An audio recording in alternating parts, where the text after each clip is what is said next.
प्रभु ने सोचा इस कथा को प्रसारित करने के लिए किसी शुक्र की आवश्यकता है। तोते को भी क्या बोलते हैं? ऐ माता, तोते को क्या बोलते हैं? तोते को भी शुक्र ही बोलते हैं। किसी शुक्र की आवश्यकता है।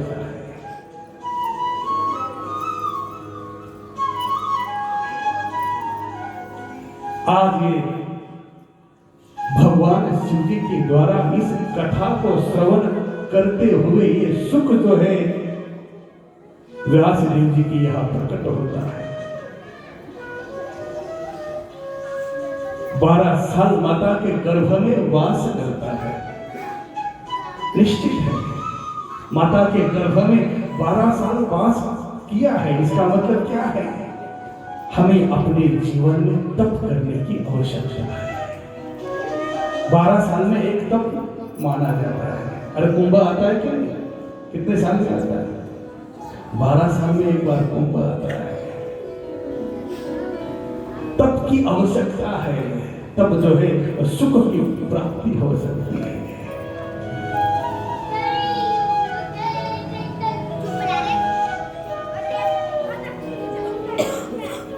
सुत जी महाराज प्रसन्न होते हैं। श्री कृष्ण गोविंद हरे मुरारे, श्री कृष्ण गोविंद हरे मुरारे, श्री कृष्ण गोविंद हरे मुरारे,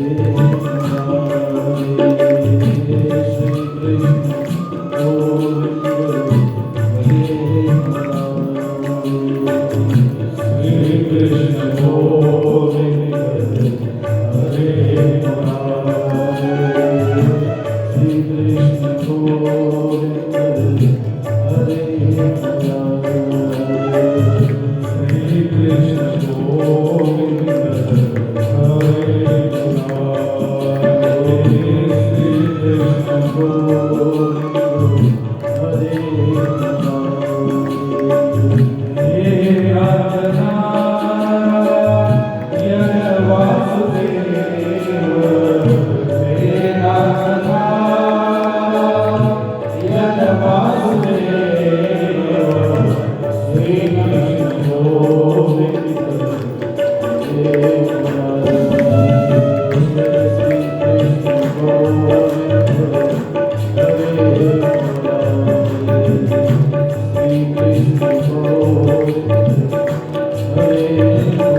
नैमिष अरण्य में वह विज्ञान सत्र चल रहा है। भगवान शिव जी के द्वारा माता पार्वती के सामने वो विज्ञान सत्र चल रहा है। वो समाधि भाषा है।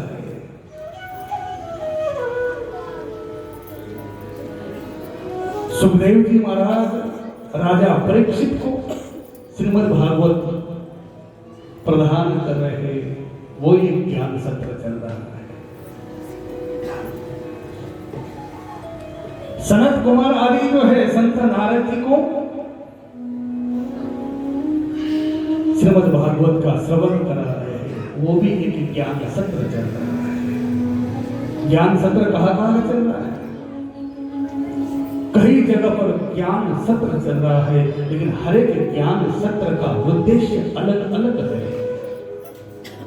माता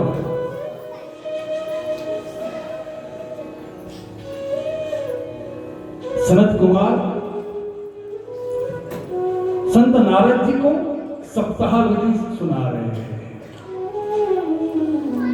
इधर सुत जी महाराज सौनकादि ऋषियों को श्रीमद् भागवत सुना रहे हैं। इधर गंगा जी के तट पर सुखदेव जी महाराज राजा परीक्षित को श्रीमद् भागवत सुना रहे हैं। ध्यान रखना, सनकादि ऋषि कथा श्रवण कर रहे हैं। उनका लक्ष्य क्या है? उनका लक्ष्य है यज्ञ की प्राप्ति। जो हवनात्मक यज्ञ चल रहा है उस यज्ञ के अंदर जो है वो यज्ञ के द्वारा जो है अपने लक्ष्य को प्राप्त करना चाहते हैं। संत नारद जी श्रवण कर रहे हैं किसके लिए? उस भक्ति की जो व्यथा है, ज्ञान वैराग्य की जो व्यथा है, उसकी दुख की निवृत्ति के लिए कथा श्रवण कर रहे हैं। राजा परीक्षित और सुखदेव जी महाराज किसके लिए कथा श्रवण कर रहे हैं? परम पिता परमात्मा की प्राप्ति के लिए कथा श्रवण कर रहे हैं। एक यज्ञ की प्राप्ति के लिए कथा श्रवण कर रहे हैं, दूसरे भक्ति ज्ञान वैराग्य की क्षुधा शांत हो, कष्ट दूर हो, उसके लिए कथा श्रवण कर रहे हैं। और राजा परीक्षित और सुखदेव महाराज जी की जो कथा चल रही है वो केवल परम पिता परमात्मा की प्राप्ति के लिए कथा चल रही है। हमें श्रोता बनना है माता, हमें श्रोता बनना है, लेकिन हमारे श्रोतापन में हमारी कामना क्या है, हमारी इच्छा क्या है, हम चाहते क्या है। साधना के अलग अलग फल है, श्रवण के अलग अलग फल है। हम किस उद्देश्य को लेकर श्रवण कर रहे हैं माता? हमारा उद्देश्य क्या है माता? कथा श्रवण कर रहे क्या उद्देश्य है? परमात्मा की प्राप्ति हो, क्या संसार का सुख मिले? कि हमारा उद्देश्य हमें चिंतन करने के लिए मजबूर करता है। जब सुखदेव महाराज राजा परीक्षित को कथा सुना रहे थे, राजा परीक्षित का जब उस कथा को श्रवण करने के बाद जब मोक्ष हो जाता है, मुक्ति को प्राप्त हो जाते हैं, तो गुरुदेव जी कहते हैं उस ब्रह्मा जी के मन में भी भाव उत्पन्न हो गया। सुखदेव जी महाराज जब राजा परीक्षित को कथा सुनाने के लिए जा रहे थे तो कहते हैं देवतागण आ गए। हे बाबा एक काम कर, ये हमारे पास अमृत का कलश है, ये अमृत का कलश क्या करो, उस परीक्षित को दे दो। यदि आप ये कलश अमृत का कलश परीक्षित को पिला देंगे तो उसकी मृत्यु टल जाएगी, वो बच जाएगा। लेकिन क्या करो, ये जो श्रीमद् भागवत जो है ये हमें प्रदान करो, हमें सुनो। गुरुदेव जी कहते हैं सुखदेव महाराज जी ने आंखें बंद करके देखा और उनको मना कर दिया। बोले नहीं, आप इसके अधिकारी नहीं है, ये आपको नहीं सुनाया जा सकता। हम उसके अधिकारी बने, हम कथा श्रवण कर रहे हैं, हर दिन कथा श्रवण करनी चाहिए। लेकिन गुरुदेव जी कहते हैं जो सप्ताह विधि से कथा चलती है, कभी सनत कुमारों ने संत नारद जी को वो कथा सुनाई। वैसे तो हमें से हर दिन जो है जो ज्ञान सत्र है उसको श्रवण करते रहना चाहिए।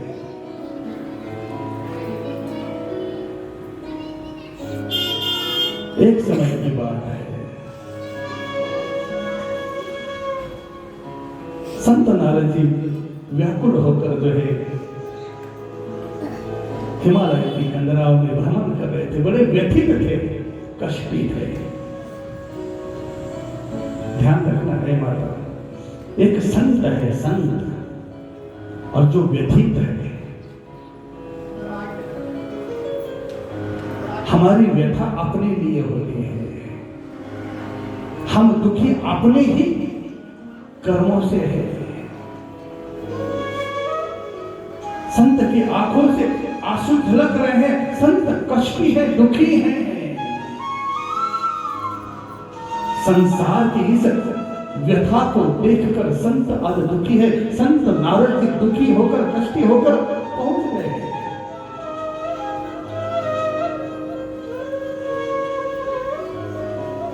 सनत कुमारों ने देख लिया संत नारद जी, पूछा है ये तपस्वी संत कहां से आ रहे हो, कहां जा रहे हो? और चेहरे के ऊपर इतनी उदासी क्यों है? आप इतने ज्ञानी हैं और ज्ञानवान होने के बाद भी यदि आपके मुखार के ऊपर जो है, मुखमंडल के ऊपर यदि कष्ट दिखाई दे रहा है, पीड़ा दिखाई दे रही है, तो इसका मतलब है जिस ज्ञान को आपने प्राप्त किया है उस ज्ञान को आप समझ नहीं पाए। सनत कुमारों ने पूछा, संत नारद जी ने प्रणाम करके कहा, हे ऋषियों क्या पता है, मैं इस मृत्यु लोक के ऊपर भ्रमण करने के लिए गया था। नाना प्रकार के तीर्थों में मैंने भ्रमण किया।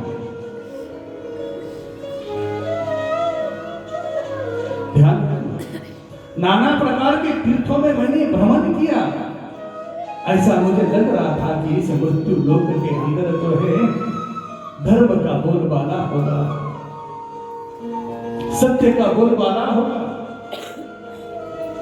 जिस मनुष्य को हम बड़े गर्व के साथ देखते हैं, आज वो मनुष्य ऐसे कर्म में लिप्त हो रहा है, ऐसे कार्य में लिप्त हो रहा है, तो अपने ही हाथों से अपने पतन का रास्ता तय कर रहा है।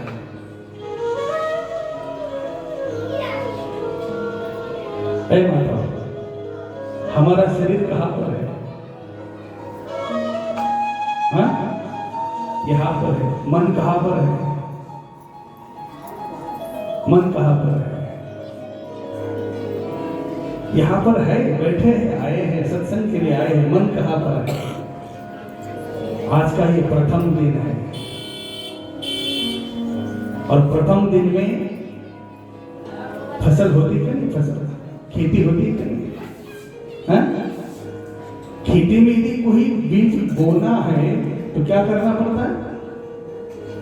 हाँ? उसकी मशागत करनी पड़ती है। आज ये मशागत करने का प्रयत्न कर रहे हैं, क्योंकि कहा गया है भाग्योदयेन बहुजन्म समर्जितेन सत्संगम च लभते पुरुषो यदा।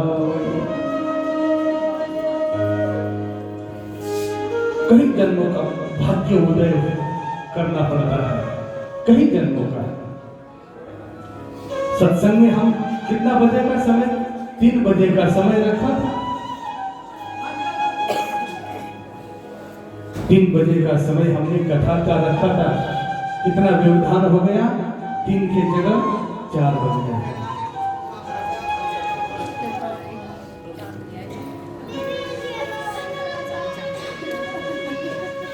कई बार हमने देखा है कथा का आयोजन हो जाता है और आइन वक्त पर, आइन समय पर उसको कैंसिल करना पड़ता है, उसको स्थगित करना पड़ता है। यह अपना स्वयं का अनुभव हुआ है। जब तक हमारे भाग्य में वो चीज नहीं है तब तक हम उसका आयोजन नहीं कर पाते। बहुत सोचते हैं, बहुत सोचते हैं, मैं ऐसी साधना करूंगा, मैं ऐसी साधना करूंगा। लेकिन गुरुदेव जी कहते हैं जब तक हमारे अनंत जन्मों का पुण्य का उदय नहीं होता है तब तक हमें जो है ऐसी जगह पर बैठने का मन नहीं होता है। हमारे मन में रस होना चाहिए, रस है कि नहीं? नाना प्रकार के रस है, वैसे हमारे जीवन में भक्ति का रस भी आना तक हमारे जीवन में भक्ति का रस नहीं है, तब तक हमारा जीवन बड़ा निरर्थक है। यदि हम घंटा 2 घंटा अपने सांसारिक रस से निवृत्त होकर यहाँ पर आए हैं, सांसारिक रस को हमने छोड़ दिया। ऐ माता, आप लोगों की जो आंखों की जो कठपुतलियां है ना, आंखों की जो कठपुतलियां हैं, वो जब इधर उधर हिल जाती है तो मेरा भी ध्यान जो है आपकी कठपुतली की तरफ जाता है कि आपका ध्यान कहां पर है, क्योंकि जगह छोटी है। तो मेरा ध्यान जो है आपकी कठपुतली की तरफ है। आपकी आंख की जो कठपुतली है, जो अंदर जो बैठी है, वो यदि मेरी तरफ नहीं है तो मैं भी भूल जाता हूं कि मैंने बोलना क्या है। क्योंकि जब तक आपको रस पैदा नहीं होगा, रस दोनों तरफ से पैदा होना चाहिए। बोलने वाला बोल रहा है, सुनने वाला सुन रहा है। बोलने वाला सोचकर आता है कि मुझे क्या बोलना है, लेकिन सुनने वाला यदि उतना सजग ना हो तो उसको जगह पर लाने के लिए नाना प्रकार के रास्तों को पकड़ना पड़ता है, नाना प्रकार के विषयों को छोड़ना पड़ता है कि ये कहां से घूमकर यहाँ पर आएगा। क्योंकि आज इस खेत की हमें आज मशागत करनी है, कल इसके अंदर हमें बीज डालना शुरू करना है।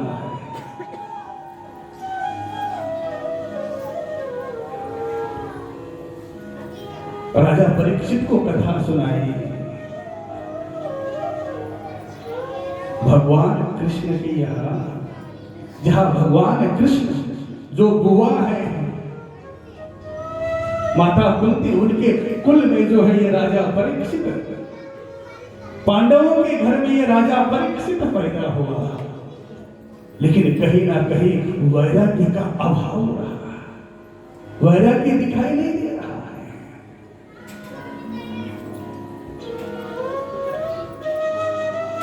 राजा है ना, जीवन में वैराग्य को धारण करना बड़ा कठिन है। संत नारद जी कह रहे हैं, बाबा इस धरती के ऊपर मैं भ्रमण कर रहा था, सनत कुमार को बता रहे हैं। सनत कुमार को हमें पता है ये ब्रह्मा जी के मानस पुत्र है, बड़ी इनकी आयु लंबी है, इनकी आयु बड़ी लंबी है, लेकिन उनकी जो कद काठी है वो हमेशा छोटे बालक की तरह है।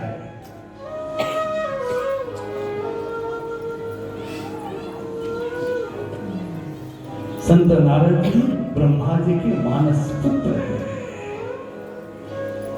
बड़े भ्राता होने के कारण संत नारद जी प्रणाम करते हैं और व्यथा बताना शुरू करते हैं। नाना प्रकार के तीर्थों में मैंने भ्रमण किया, लेकिन बड़ा मैं कष्टी हो गया। जो भी है वो झूठ का सहारा लेकर जीवन यापन कर रहा है। ऐ माता,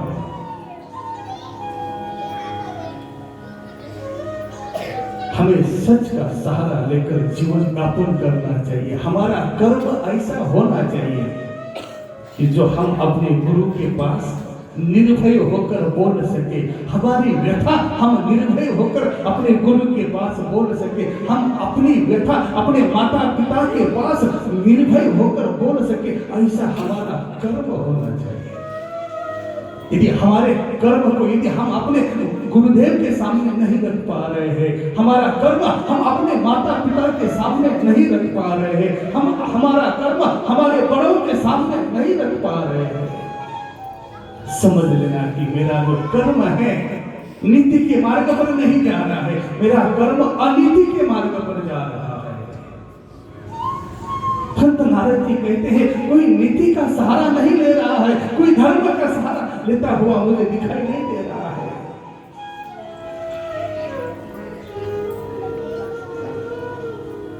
नाना प्रकार के दोष संत नारद जी बताते हैं, नाना प्रकार के दोष। हमारे अंदर दोषों की कमी है क्या? ऐ माता, हमें जो कष्ट मिल रहा है उस कष्ट का कारण कौन है? उस कष्ट का कारण मैं ही हूं।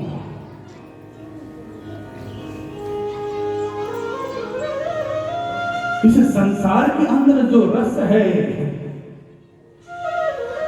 हमारे कामना के कारण ये संसार हमें दिखाई दे रहा है।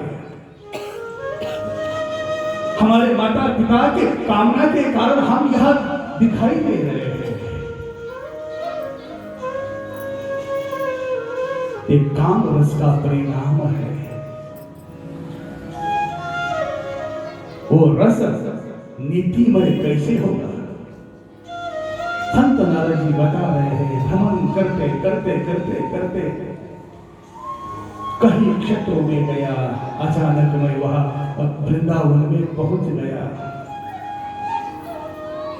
वहां पर मैंने एक नारी को देखा जिसका नाम भक्ति है। हे माता, उस माता का नाम भक्ति है, बड़ी सुंदर है। ये अंतरंग यात्रा है। भक्ति की यात्रा अंतरंग यात्रा है। भक्ति को हम कितना सजा सकते हैं, कितना हम क्या कर रहे हैं पता है माता? हम सुंदर दिखने का प्रयास कर रहे हैं। गोपाल जी, हम सुंदर दिखने का प्रयास कर रहे हैं, सुंदर होने का प्रयास है माता। हम सुंदर दिखने के लिए न जाने क्या क्या कर रहे हैं, लेकिन हम सुंदर बनने के प्रयास में नहीं कि मैं सुंदर कैसे बनूंगा, सुंदर मैं दिखूं इतना तो मुझे ज्ञान है, लेकिन मैं सुंदर कैसे बनूंगा? सुंदर दिखना और सुंदर बनना ये चिंतन का विषय है।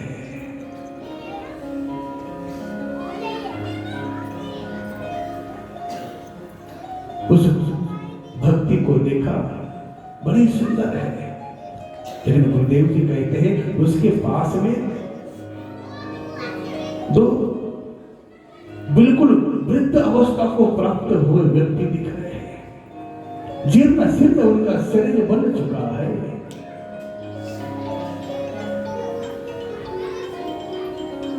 जैसे संत नारद जी वहां से प्रवेश करते हैं, माता भक्ति जब उनको देखती है तो उनको रोक देती है, हे महात्मा जरा ठहर जाइए, जरा रुक जाइए।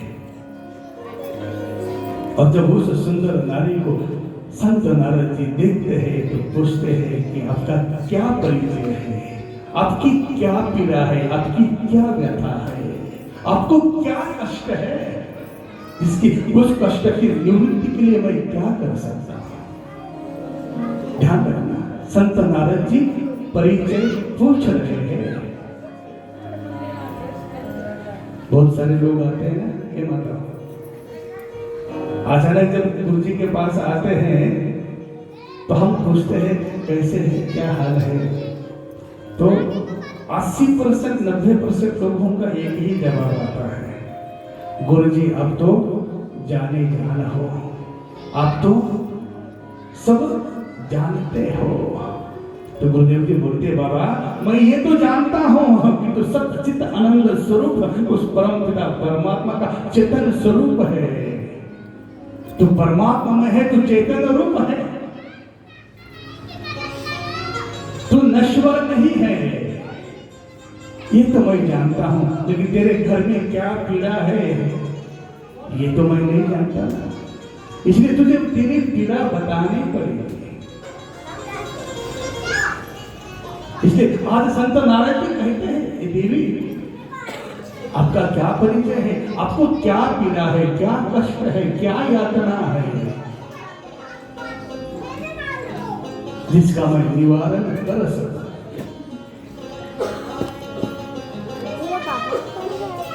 हे माता ध्यान रखना, श्री राधे गोपाल भज मन श्री राम।